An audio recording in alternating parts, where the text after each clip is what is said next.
Okay, sorry about the late start, everyone. We had a lot of devices to set up. You wouldn't believe. I've been carrying around this big blue bag this whole time. Anyway, stop complaining, start presenting. Hello, my name is Arunjeet Singh. I usually go by Arun just to make everybody's lives easier, mine included. And we're going to talk about reaching Alexa devices with screens. There's tens of millions of these things out there now. We're going to get into it. Along with me here is Steve Arkonovich. Steve, why don't you introduce yourself? I'm Steve. I'm the Alexa developer. I'll be talking a little bit about my skill in APL coming up. All right. So a little bit of time on the agenda. We are going to look at the multimodal vision, do some conceptual stuff, talk about how we got here. I mean, I walked over from Vidara, but that's not what I'm talking about. How we rhetorically got here, the journey, why Alexa presentation language exists, what it does, a hello world sample, because every technology has to have a hello world sample. And then we're going to move into building a more custom layout, or rather inspecting Steve's custom layout, which he has graciously offered to demonstrate, much more real world than my hello world sample. We're also going to talk about adaptive rendering, because there's many Alexa devices with screens, different shapes and sizes. How do you adapt to each of those devices? And finally, I'm going to talk through some unique multimodal features. This is where APL really shines, because it is able to combine voice and visuals to do some very interesting things. We'll see what they are in a moment.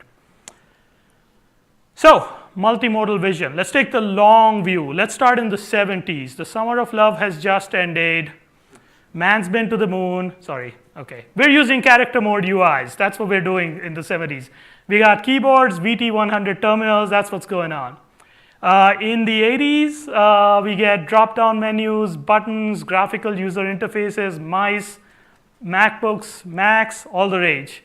Next comes the web, which effectively makes graphical user interfaces portable. Now you can download your graphical user interface in a browser. Mobile is mid-2005-ish. iPhone kicks it off. It's a big deal. Touch becomes a first-class citizen of user interface modalities. Get it? Multimodal modalities. Sorry, bad joke. And then, finally, right now we're seeing the emergence of voice. It's another disruption. But the interesting thing is, the old user experience modalities don't go away. You've still got keyboards on your laptops. When you hit an editable text box on your iPhone, a keyboard, iPhone or Android phone, a keyboard still comes up. So they tend to accrete on top of each other. And we're going to see how that matters to Alexa. So here's the idea we had back in 2016-ish. What would happen if we added a screen to one of these Alexa devices? Would it be a distraction? Would it be useful? How would customers use it? So those user experience explorations, those ideas turned into these two devices, the Echo Spot and the Echo Show, both came out in 2017.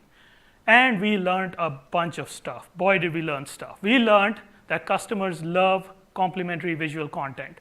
They love it when, when they ask for the weather, and in addition to telling them what the weather's like today, Alexa gives them information about the next 5 days on the screen. They may choose to engage with it, they may not, but it actually drove up engagement a lot. We learned that people engage more with multimodal devices.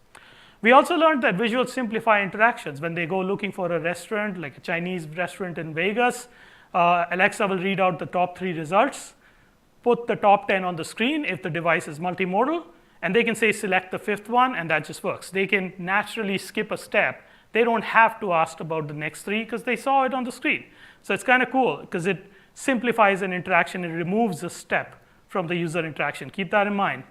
The third thing they loved a lot was ambient experiences. The home screen giving them the opportunity to engage, showing them news stories, information about Alexa, going into a skill or a first-party experience and seeing hints at the bottom of the screen. It's not intrusive. It just happens. If they choose to engage, they learn something new, and turns out they choose to engage. And finally, rich media experiences. Our kitchen experiences use it to great effect with video. Can't do video on voice-only devices, unfortunately. So media is a great big win for multimodal devices. So we double down on that vision. we expanded multimodal Alexa to a bunch of devices. We put it on TVs, we put it on tablets. Now that all sounds great, but there were problems. When we started this process, we wanted to include skills in it as well. So we did something quick, which was, here's 7 templates you can fill out with information and put on screen.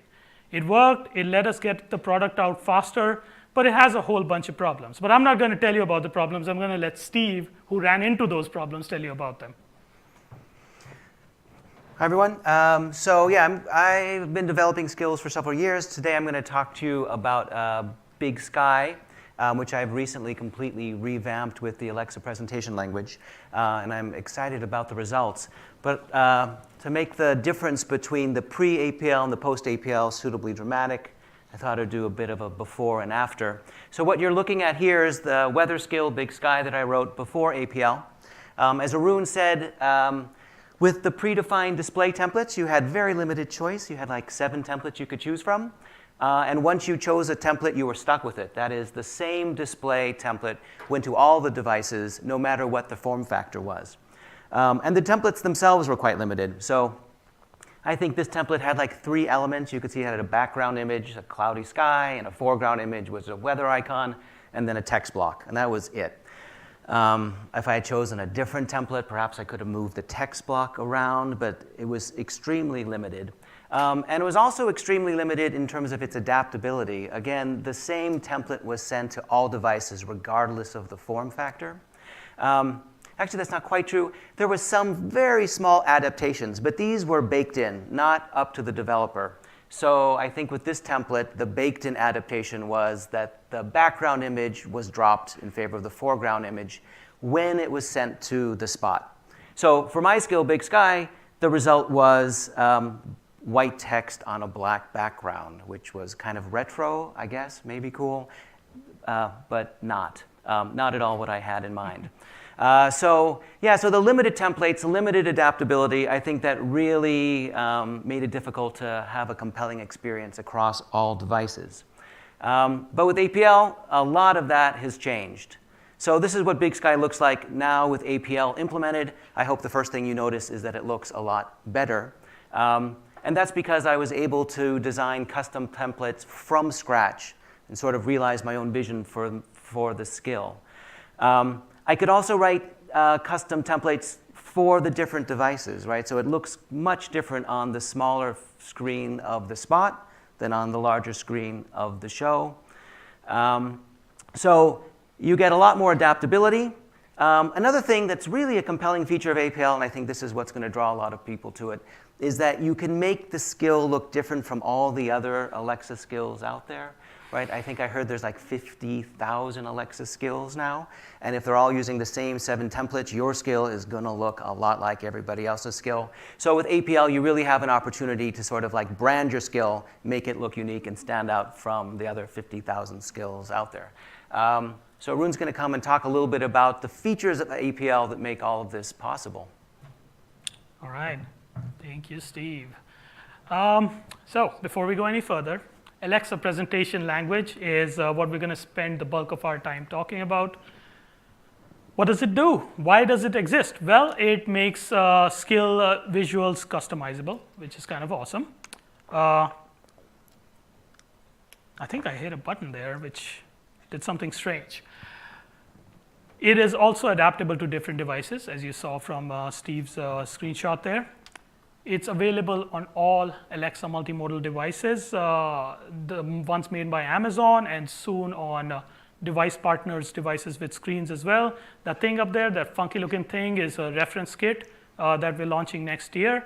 And it's got a Raspberry Pi and a 7-inch screen. APL is going to work on that. And it's got unique multimodal features. I keep talking about this, and I wanted to give you a taste of it. Let's see if the audio works. Amazon. Open daily travel.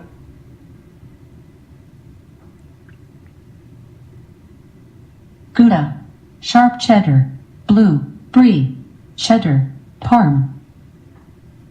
Yes, those are cheeses. All I did was take one of our APL samples and enable this experience on it. Adding this functionality took about 15 minutes of work. Might take longer if it's your first time with APL. And this experience is actually very similar to what happens on an Echo Show if you ask it to read your shopping list or your to-do list. It's pretty much the same experience. It's now available to any skill that wants to use it. And this sort of experience is super popular with kids. Oh, and there's a puppy on screen. We got Chester, a new puppy, on our team. You don't get this feature. It's not downloadable in the SDK, but I wanted to bring Chester in because he's kind of awesome. He hangs around in our team area and helps us build APL. He's my MVP. That's what he is.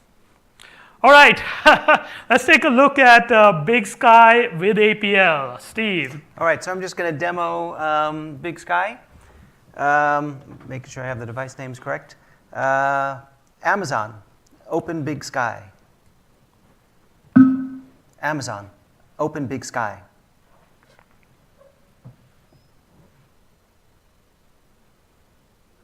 Currently, it's 50 degrees with mostly cloudy skies. Possible light rain starting in 9 minutes, stopping 20 minutes. Okay, so there's a couple things to notice about this. First, that's the weather for Portland, Oregon. You're fine here. Another thing, again, is the completely custom template. There was nothing like this available before APL. And if I had let Alexa talk a little bit longer, you would have noticed that what come up on screen is another page of display altogether. So this is a really powerful feature of APL, the pager, which basically allows you to create slideshows. What else can I help you with? Oops, you got me. Basically allows you to create slideshows so you can bring a lot of complementary visual content to the voice-first experience. So that's another way that APL really helps you adapt your skill to a device and across devices. So let's see what Big Sky looks like on a spot. Echo, open Big Sky.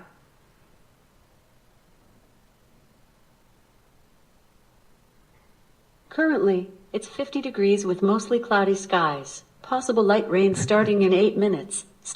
Okay, again, a custom template, if you could recall what it looked like on the larger screen of the show. Although it's sort of visually similar, I tried to keep that. It's a completely different display experience, and I think it makes it much more engaging across devices and a much more satisfactory user experience. Another way it's adapted for the spot, the smaller screen of the spot, is that the pager itself is changed. Again, I have so much less screen to work with that instead of trying to get all the information of the pager that I used on the big screen of the show, I spread it out across several, 4 or 5 screens on the spot. And if I had allowed Alexa to keep talking, the slideshow would have worked in conjunction with the voice output. So again, the visual display supporting the voice-first experience. All right, so that's Big Sky. All right, thank you. Switch over real quick, make sure the switch worked. Okay, how many folks here have actually built skills already? Okay, that's a fair number. Okay, so I'm not gonna go too deep into this. This basically is the life cycle of a skill request. It starts with the customer walking up to an Alexa device and saying, Alexa, make sure that thing's muted. Alexa asks Big Sky to tell me the weather, and that goes into automatic speech recognition. That's number 2 there, where we basically transcribe what the customer said. Then we turn it over to NLU, natural language understanding, which is where some awesome stuff happens, and we figure out the intention of the customer. Now we take these intents, it's what we call them, and pass them on to your skill, which is expressed by that lambda symbol there, because a lot of skills tend to be AWS lambdas. And once a skill receives this intent, and it can come with some slots. Slots are like arguments. It can respond with a speech output. It can respond with a render document directive, which is how you render APL onto devices.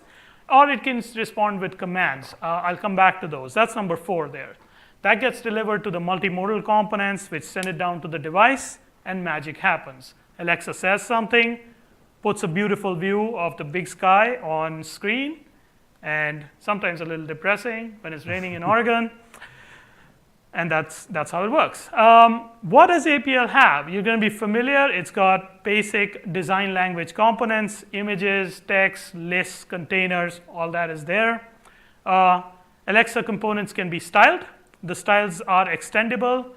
If you're familiar with CSS, these styles should feel familiar. Alexa presentation language has resources, named values, basically. These can be strings, booleans, dimensions, whatever you want them to be. One powerful feature of APL is layouts, wherein you can create composite components by putting different primitive components together, containers, text, images, and then reuse them within your skill, but also share them with other skill developers, because our key goal for us is to build a community around APL. As you'll see in Steve's example, when we walk through the custom layouts, he's already built a custom layout that I'm hoping he'll share with the rest of us at some point in time. We're going to build them too at Amazon, but we can't think of everything, so we need this community. There's a when clause, which is a conditional layout. This is how you make your APL documents responsive. If you're familiar with responsive web design, when clause works similarly. You can conditionally present or hide components based on what's going on the device, what your data source looks like, whether the device has a round screen or a rectangular screen, pixel size, DPI, whatever you want. And then commands. Commands is basically your skill sending messages to the Alexa device. Commands is your skill saying, I put this document on screen, now I'd like to change something in this document. I put a pager on screen which has multiple slide items, now I'd like to start a slideshow, for example. That's a command. So, hello world. Every technology has to have a hello world. I will try not to bore you too much, but Hello World gives me the opportunity to do a bunch of things. It lets me show you how to create a basic APL document, how to get it into your skill, enable the APL interface, detect APL at runtime, and then render the APL document. We'll look at a much more complicated layout right after this. All right. First demo. Let's see. All right, switched over. Okay, so this is my reInvent demo skill, very cleverly named reInvent demo. The first thing you'll notice is the invocation name is demo drama. Remember that? It's super dramatic. The second thing is inside this interfaces tab is the Alexa presentation language interface, which I have turned on. This is you telling Alexa that you will be using APL at some point in this skill. Then, now that we've turned it on, we should go build an APL template. So I'm going to do that again, slowly. In here is a new display tab. You pop that open, and you get this new authoring tool. Let me make that a bit bigger. And there's a bunch of sample templates here, which actually map to a lot of all of the current skill templates that are out there. But I've got a Hello World template already, so I'm going to start from scratch. Now in here, you'll notice that there's this nice hierarchical view of the template. I'm going to turn that off for a minute because I need to copy in a template. So select this, delete this, switch over to my code editor, and open up Demo 1 Hello World. I've got this document. Julia Child style, I've got it already pre-baked. I'm going to pull it out of the oven. Does anybody know who Julia Child is? No. Copy. And I'm going to take it over here and paste it in. So this is my Hello World document. Not a lot going on. Type is APL, version is 1.0. I've defined a style. The main template is interesting because that's the entry point into your APL document. This is where rendering starts. It takes an argument or a parameter called payload. And then it's got a bunch of items. It's got a frame inside a container. Remember I said there's containers in APL. This is a Flexbox style container. So a lot of Flexboxy things will work in here. And there's a text, which is using that style and bound to a data source. So this funky looking expression here is a data binding expression. So let's bring in the data. So I've got the data source here, which is again another JSON object. I put it in here. Okay, now it says hello world. And now the interesting thing here is the payload parameter, which basically maps to this thing here. And if you pay attention to the text, it says, I'll make it bigger, payload.docdata.hello. And so payload, doc data, hello. So if I change it, it changes. And you can see what this template looks like on different devices. You can see what it looks like on a small hub, which closely maps to an Echo Spot, medium hub, the previous generation Echo Show, the current gen Echo Show, large hub, and extra large TV, which is, well, a TV. It could be a Fire TV, for example. Now keep these in mind, because these will come up again. And also, another really cool feature is that if you've got a device associated with your developer account, you can just throw this template onto the device to preview it on the device. So that's really convenient. You don't actually have to write a skill to see APL working. You can just do it from the authoring tool. OK, let's try and run this demo, shall we? So this is my index.js, is the entry point. In the launch handler, I've got show demo1 hello world, because I'm so clever. Let's go to definition. And what we're doing here is we're loading up that document file inside a variable, or a constant rather. We're loading up the data source, and we're putting together a response for the skill. And in the response, we're saying hello world, and we're presenting this document using the render document directive. Let's make this bigger. And here's the document, here's the data source. We also give it a token. We'll come back to why we do this in a little bit. OK. I'm not going to try and deploy it, because it's already deployed. So I'm going to cheat a little bit, because deployments often fail. It's been my experience. Whenever I'm on stage, it tends to happen. So I'm not going to risk that. Instead, we're going to switch over and see that skill working. Amazon, open demo drama. Hello world. Okay. On the spot now. Echo, open demo drama. Hello world. And I managed to finagle one of these boys. Ooh, if I can hold it up to the screen and unmute it. Remember the reference kit device I talked about? This is that device. Alexa. Alexa. Oh no. Open demo drama. Told you about demos. Hello world. Yay! OK, it worked. It's a simple demo. But the idea is you can customize for all of these devices and get it working there. OK, let's switch back. All right, so hello world was pretty straightforward. There's a container. There's a text block inside the container. There's not a lot going on. If you try and ship this skill, or if I try and ship this skill, I'm going to get rejected summarily. Totally acceptable, because nobody wants to ship a hello world skill. What we want to ship is a skill like Steve's. So let's take a look at what building a layout for Big Sky looked like. Steve? OK, so a lot more is going on here visually than in the hello world sample. But really, underneath, it's the same few APL components. So you have a container, which, as Arun said, is sort of a Flexbox style container. And for hello world, all of the visual elements are contained within one main container. Containers contain other APL components. For example, there's a text object up there that's, in this case, just showing the time. There's some images, for example, the background image. And importantly, APL containers can hold other APL containers. APL is a very hierarchical structure.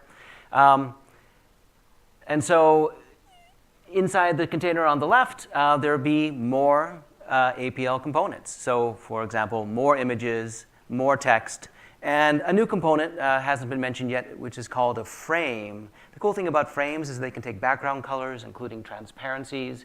And so what you're looking at on the left-hand side there is a container, which is the child of another container, which itself has a frame as a child, which is then taking a transparent background color. On the right-hand side of the screen, you see these circular visual elements. They look much different. I call them info circles.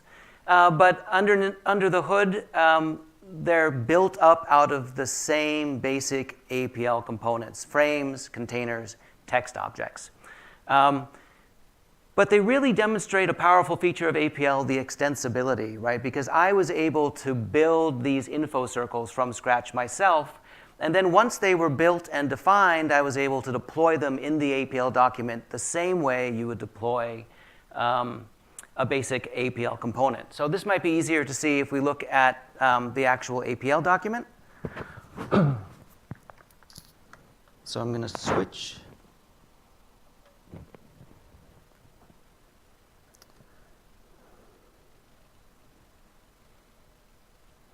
Right. I'll get rid of this thing.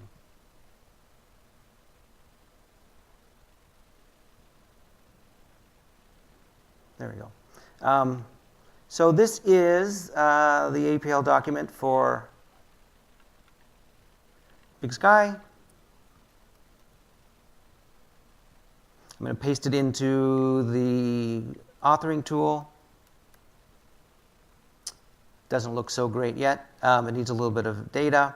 So I'm going to take the data source,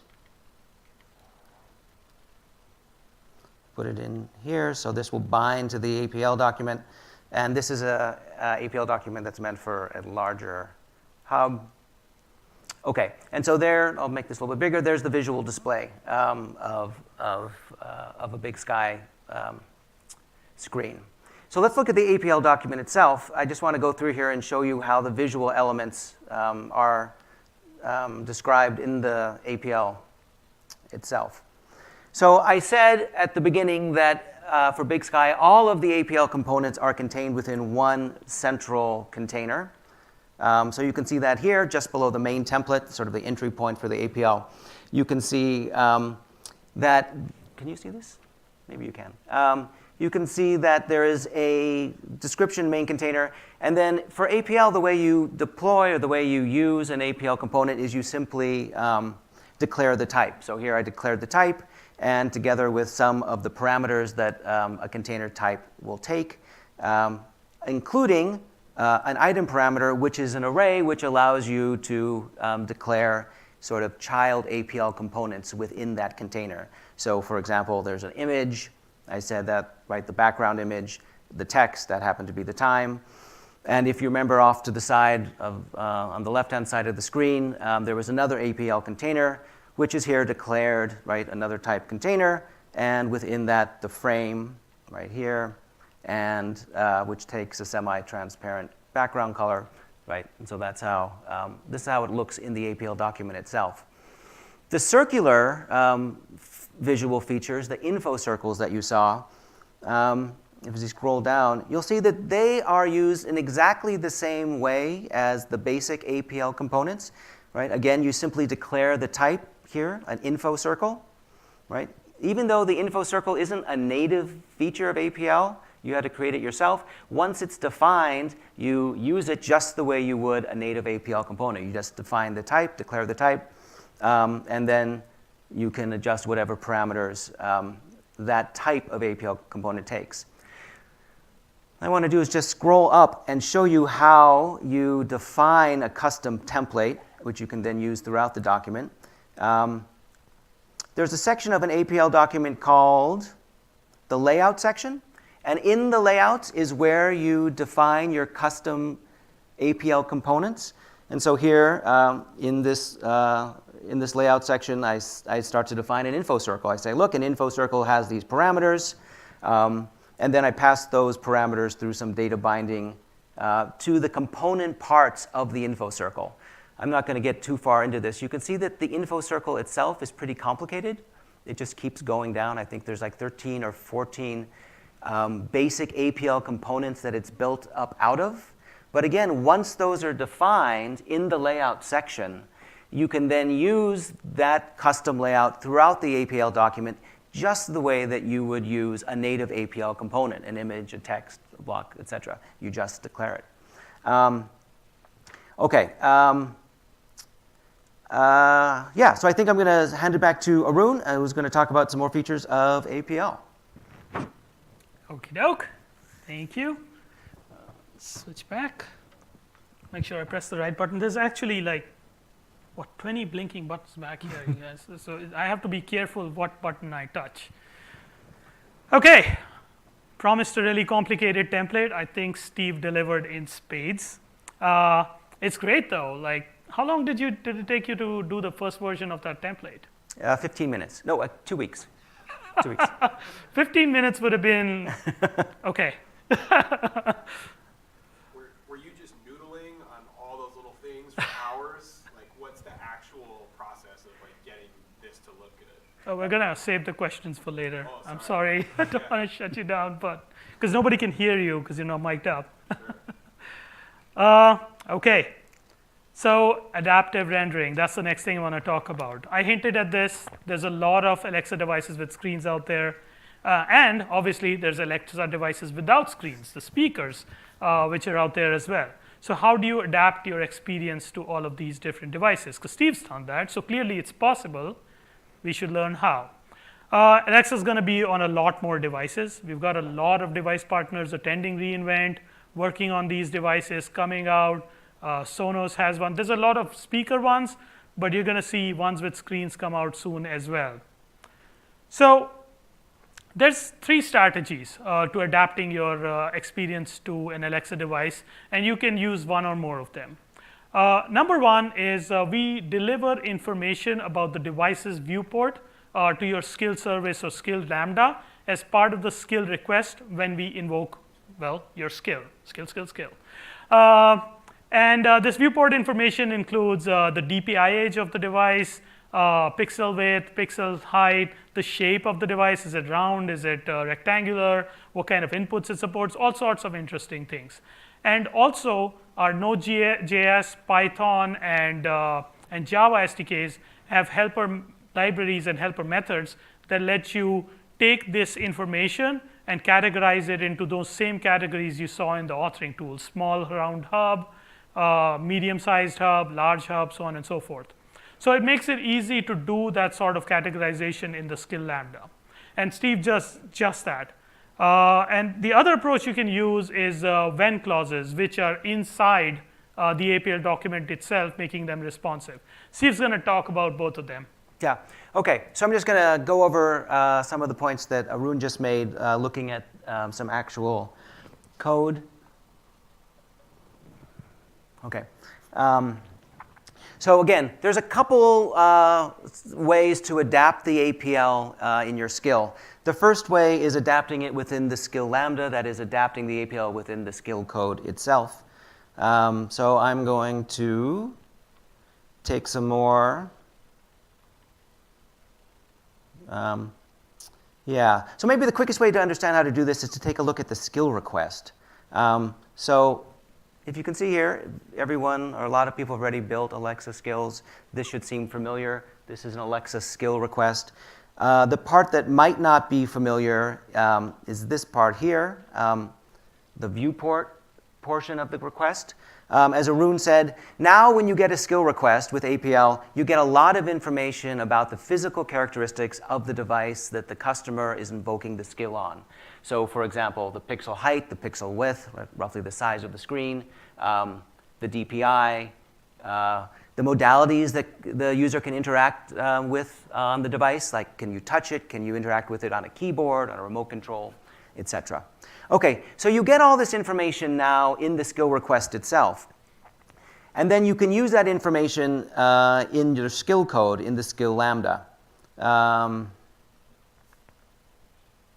let me just find. So here is sort of a mock-up of a skill. Here's a handler that you might use. And so in the handler, right, you detect APL support. And depending on the device characteristics, you could send out a different APL document to each device. Now, as Arun said, if you use the SDK, there's some convenience methods for you, something called a viewport profile. The viewport profile simply corresponds to a collection of viewport characteristics that we just saw, like screen height, pixel depth, etc. So you can tell, for example, that if the user is using a device that corresponds to a viewport profile of a small round hub, that means roughly that they're using a device with the device characteristics of a spot, right? You would send this APL document. On the other hand, if the device corresponded to a viewport profile of a medium hub landscape, which is roughly a first generation Echo Show, you would send a different APL document, right? So the idea is the skill request gives you all this information about the device they're using, and then you can send different APL documents to those devices depending on the characteristics. Another convenient thing about using the SDK is that these viewport profiles correspond to the simulator in the authoring tool, right? So you can see in the authoring tool, you have a large hub, or the medium hub, or a small hub, which again roughly corresponds to an Echo Spot. That APL document looks terrible on Echo Spot, so it's a really good argument for adapting what APL document you send depending on the device characteristics.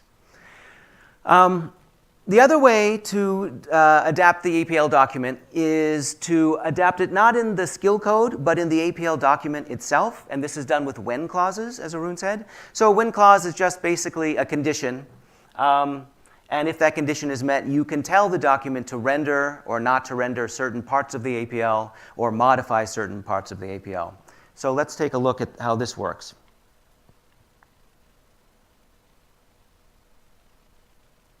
So I'm going to grab another APL document from Big Sky, paste it into the authoring tool. I believe this is supposed to be displayed on a large hub. Again, we need to grab some data to bind to the document. Paste it in here. And OK, there we go. OK, so there's a Big Sky APL display. What I want you to focus on are the two circles in the center, which show the percentage of the probability of rain and the cloud cover percentage. So those are displayed. But if it was a clear day and there was no chance of rain and there wasn't a cloud in the sky, I might not actually want to present that information to the user and make the screen a little bit more cluttered than it needed to be. So if we look at the APL document, this should start looking a little familiar. Once again, we get to these info circles, which are used simply by declaring the type info circle. I don't know if you can see this here. This particular info circle I call a precipitation circle, right? It just shows if it's going, the percentage, the probability that's going to rain. What's different about this APL component is that it begins with a when clause, right? And the when clause just says, look, if the probability of precipitation is equal to or greater than 1%, then show this APL component, right? If there's no chance of rain, then it won't show this APL component. That's what a when clause does. So if we go to the data itself, right, we can see here that it's, well, never mind. If we go to the data itself, we can find the precipitation probability down here. Yeah, there it is. So it's at 30%. Now, if we changed it so that there was actually no chance of rain at all, those circles will disappear, and the APL document itself is modified. So it's not just that the circles disappear, but the actual distribution of the other information on the screen itself adapts. Right? So this is a super powerful feature. So here I'm using the when clause to modify the APL depending on the data that's brought down from an external API at runtime. Right? So that's a really powerful way to make sure that you're displaying just what you want to display for a really good consumer experience. OK, so those are two ways that you can adapt the APL document. You could do it in the skill code itself, or you could do it in the APL document. There's another way to use adaptive rendering, which Arun is going to talk about, which is adapting for touch. Thank you. Wrong button. Had to happen once, right? Hitting the wrong button, it's happened. I think we're good now. OK, so we've talked about adapting in the skill lambda. We've talked about adapting in the when document, in the APL document using the when clause. The third thing I want to talk about is adapting for inputs. Now, Alexa devices tend to have inputs other than voice, especially ones with screens.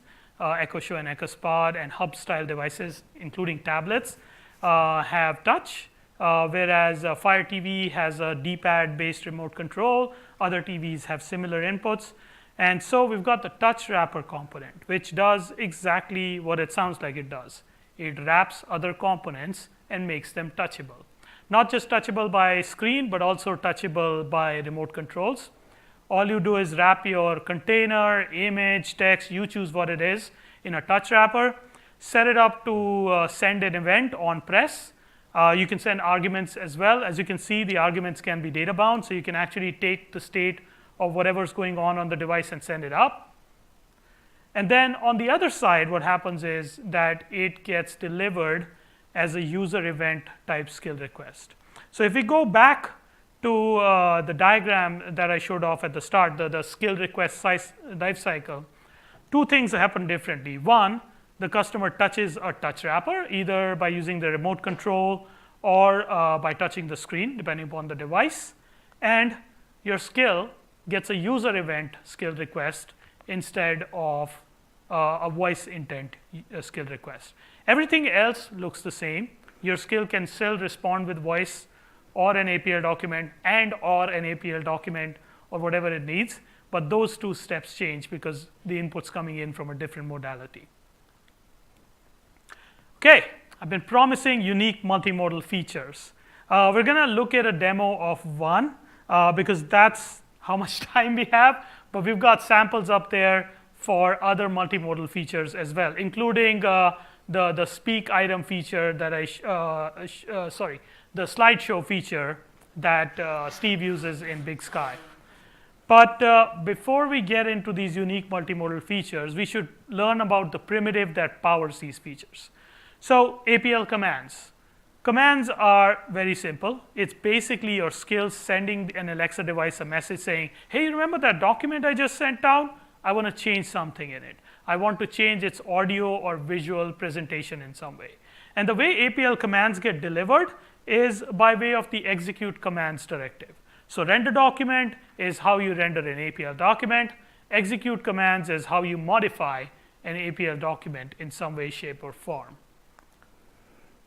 So the one I want to get deeper into is called speak item. Actually, it's a family of commands, speak item and speak list, that create two similar but slightly different interactions. What speak item does is it asks Alexa to speak a block of text that's on screen. This is very similar to the Alexa tell me a joke style experience that you might have encountered on Echo Show devices, where Alexa will read a line of text while highlighting it. Super popular with kids.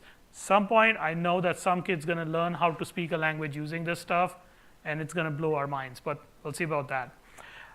Speak list is similar. It's read my shopping list, read my to-do list, just read a list. Similar looking thing. It highlights the list items as it reads them. So let's look at a code demo. Let's look at it actually working.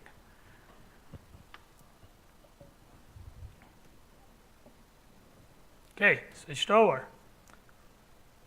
So I am going to bring up another APL document. You'll see plenty of these today. So this is actually the same APL document that we started out with, very similar to the Hello World document, the same single style, the same single text. But there's a couple of interesting things going on with the text here. Number one is the text has an identifier. It's called joke text. Identifiers are optional, but you need them in order to refer to them when you send down the command to execute on the text box. Otherwise, how are you going to identify which text box to execute the command on? It's still got the text, but it's also got this other property called speech. So that's what I want to dig into a little bit. Now, if we go look at the data source, because the property is bound to something in the data source, a property called primary text speech, keep that in mind. And if we go look at the data source associated with this guy, primary text looks like a text. We'll see the joke. Don't read the joke yet. It's not actually very funny because I came up with it, but it's a joke. This is why I'm not the content PM on the jokes team. Anyway, and then it's got this thing called a transformer. And what it is doing is it's taking that input, and it's called SSML to speech, but you can just feed it plain text if you want to. It doesn't have to be SSML. and it's taking primary text, and it's converting it into this property called a primary text speech. This transformation will happen as the data source is making its way through Alexa service down to the device. So by the time this document actually gets to the device, this property will exist and speech will be bound to it. That is my promise to you. Let's see if it actually works. Okay, so inside of index.js, see if I can find it. There we go.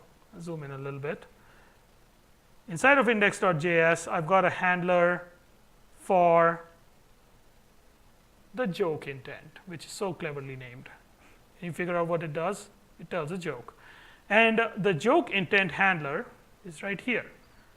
And what it does is it sends down that render document, and then following that, it sends another directive called execute commands. Now, in this case, I am putting the joke on screen and then asking Alexa to read it. The way I'm doing that is by putting a speak item command inside the execute commands directive and pointing it at the joke text. The other thing I'm doing is I'm using that same token in both the render document and execute commands directive. So this is how we identify which APL document to run the commands on. And it also says highlight mode line, which is basically telling Alexa to highlight the joke line by line. So let me refresh my memory on what an utterance for that intent was. So there's joke intent, and let's use the simple one. Let's just say joke. Let's switch over and see if we can get Alexa to tell us a joke. Amazon, ask demo drama to joke. Knock, knock. Who's there? Lexa. Lexa who? Alexa. My nephew, who is 6, finds this very funny. Just have you know. See it on an echo, on a spot. Echo, ask demo drama to joke. Knock, knock. Who's there? Lexa. Lexa who? Alexa. Okay, you can imagine the possibilities with this sort of thing and what you can do. I foresee a storytelling skill that my nephew is absolutely going to love, coming from one of you any day now. So I'm waiting, just so you know. Okay, we don't need the video because the demo actually worked. That's great. Okay, the other thing you can do with APL commands is present slideshows. This is super useful for travel skills, for example. Kayak built a skill using APL. They're using slideshows. They work great. You want to show pictures of a location. You want to show memories from a specific date. Any number of scenarios are possible. And there's a couple of commands that can power slideshows. One is the auto page command, which is very much like saying, hey, here's a bunch of items inside a pager component. Flip the pages on the pager every 4 seconds or every 1 second, whatever you choose to do. The other command is set page. Take me to page number 4. And you can do that with the set page command. Okay, talks like this. I always think about what I would say to my manager at our next one-on-one, because they've spent a bunch of money sending me here. Now, if you're working on your own, more power to you. Like Steve over here, you're your own boss. But what do you do after you get home after attending this talk? What are the actions you can take? And what are the things you can think about? Well, the first thing I want to call out is that there are tens of millions of Alexa multimodal devices out there already, and more are coming from partners. That's what that reference kit is all about. I also want to call out that visuals deepen engagement. Not only do customers engage more with multimodal devices, they engage for longer periods of time. Also, APL is the way to build visuals on multimodal devices.